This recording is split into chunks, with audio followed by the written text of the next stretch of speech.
Assalamualaikum Sobat Cicit Cuit Channel, jumpa lagi dengan saya narator Cicit Cuit Channel. Apa kabarnya Sobat Cicit Cuit? Semoga hari ini, Anda semua ada dalam lindungan Allah Subhanahu wa Ta'ala. Sobat Cicit Cuit, kali ini kita akan membahas tentang riwayat singkat hidup Dajjal. Namun sebelum melanjutkan, seperti biasa, jangan lupa beri support kami, dengan cara menekan tombol like, tombol subscribe, dan tombol share, agar channel kami makin berkembang. Baiklah Sobat Cicit Cuit Channel, mari kita mulai pembahasannya. Ringkasan perjalanan hidup Dajjal. Dajjal itu keturunan manusia. Dia sengaja diciptakan Allah untuk menguji manusia yang hidup di akhir zaman. Gara-gara Dajjal itu banyak manusia yang disesatkan Allah, dan banyak pula yang diberinya petunjuk. Tetapi tidak ada yang disesatkan Allah kecuali orang-orang yang fasik. Sementara itu Al-Hafiz Ahmad bin Ali Al-Abar dalam tarikhnya meriwayatkan dari Mujalid, dari As-Syabi, bahwa dia berkata, nama panggilan, kunyah, Dajjal adalah Abu Yusuf. Sedang menurut riwayat Umar bin Khattab, Abu Daud, Jabir bin Abdullah dan para sahabat lainnya, dan juga yang lain-lain sebagaimana telah diterangkan dulu bahwa nama panggilannya adalah Ibnu Sayyad. Kedua orang tua Dajjal, menunggu selama 30 tahun tidak mempunyai anak. Dan setelah 30 tahun, barulah mereka dikaruniai anak lelaki yang matanya picak sebelah, banyak mencelakakan dan sangat sedikit manfaatnya. Kedua matanya terpejam, tetapi hatinya tidak tidur. Kemudian Abu Bakrah menerangkan tentang kedua orang tua Dajjal seraya katanya, ayahnya seorang lelaki yang tinggi kurus, berhidung panjang seperti paruh burung. Sedang ibunya adalah seorang perempuan dengan payudara yang sangat besar. Suatu ketika kami mendengar ada seorang bayi Yahudi lahir di Madinah. Maka aku dan Zubair bin Awam pergi menemui kedua orang tua bayi itu. Ternyata kedua suami istri itu sifat-sifatnya persis seperti yang diterangkan Rasulullah Shallallahu Alaihi Wasallam. Sedang anak mereka tiduran di tanah di bawah terik matahari, mendengkur dalam selimut. Kami bertanya kepada kedua orang tua itu, maka mereka mengaku, kami telah menunggu selama 30 tahun tidak mempunyai anak. Kemudian kami mendapatkan anak lelaki yang matanya picak sebelah, banyak mencelakakan dan sangat sedikit manfaatnya. Ketika kami keluar, kami melewati anak itu. Dia berkata, aku tahu apa yang kalian bicarakan. Kamu tadi mendengar? Tanya kami, dan dia jawab, ya, kedua mataku terpejam, tetapi hatiku tidak tidur. Dan ternyata anak itu adalah Ibnu Sayyad.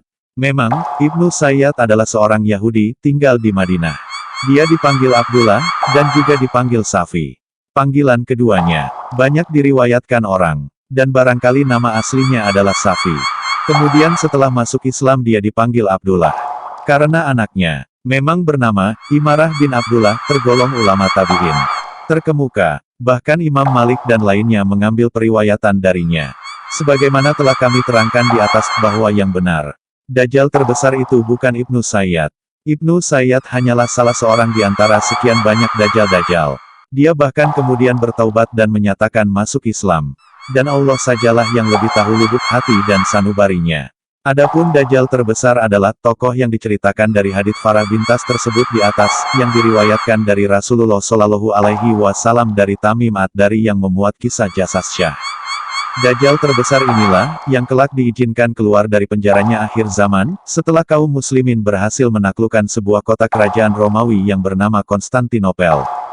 Dia akan keluar dari daerah Isfahan, yakni dari suatu perkampungan di sana yang disebut tinggal di kota itu. Mereka bersenjata lengkap dan mengenakan paraan Yahudiyah. Waktu itu dia dibantu oleh 70.000 bala tentara Yahudi, yang tinggal di kota itu. Mereka bersenjata lengkap, dan mengenakan pakaian kebesaran berupa jubah hijau.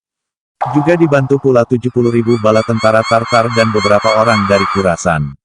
Pertama-tama, Dajjal akan tampil sebagai seorang maharaja kemudian mengaku sebagai nabi, selanjutnya mengaku sebagai Tuhan. Namun demikian dia diikuti orang-orang bodoh, rakyat jelata dan kaum awam yang tidak tahu apa-apa. Sedang orang-orang yang mendapat hidayah dari Allah, yaitu hamba-hambanya yang saleh dan para pejuang yang bertakwa akan menolaknya. Selanjutnya Dajjal memasuki negara demi negara, benteng demi benteng, daerah demi daerah, perkampungan demi perkampungan. Tidak tersisa satu negara pun melainkan dia jelajahi semua dengan kuda dan kakinya, kecuali Makkah dan Madinah. Dia tinggal di muka bumi selama 40 hari. Sehari seperti setahun, sehari seperti sebulan, sehari seperti sejumat, dan selanjutnya seperti hari-hari biasa. Jadi totalnya, sama dengan setahun lebih 2,5 bulan.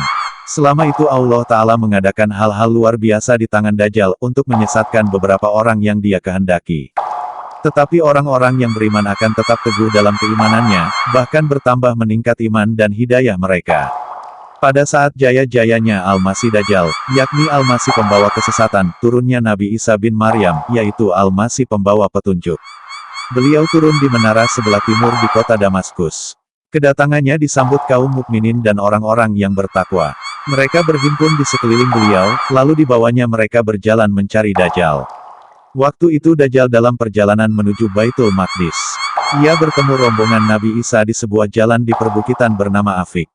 Dajjal lari menghindari Nabi Isa, tetapi dapat beliau kejar dan terperangkap di pintu sebuah kota bernama Lut. Nabi Isa berhasil membunuhnya dengan tombak beliau saat manusia durhaka itu hendak memasuki kota.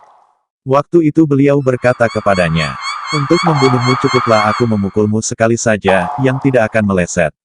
Memang, saat Dajjal berhadapan dengan Nabi Isa, langsung meleleh seperti garam dalam air. Maka Nabi Isa cepat-cepat membunuhnya dengan tombak di pintu kota Lut itu, di sanalah Dajjal menemui ajalnya. Semoga dia mendapat kutukan Allah. Demikianlah riwayat hidup Dajjal, sebagaimana ditunjukkan oleh hadis-hadis sahih, bukan dari satu jalur sanad saja, seperti yang telah dan akan dikemukakan nanti. Begitulah sebagaimana diriwayatkan pula oleh At-Tirmidzi dari Majma' bin Jariyah, dia berkata, "Aku pernah mendengar Rasulullah Shallallahu Alaihi Wasallam bersabda." Artinya, putra Maryam itu akan membunuh Dajjal di pintu kota Lut. Demikianlah Sobat Cicit Cuit Channel, pembahasan tentang riwayat hidup Al-Masih ad-Dajjal. Semoga pembahasan tadi dapat meningkatkan keimanan dan ketakwaan kita kepada Allah Subhanahu wa Ta'ala. Amin.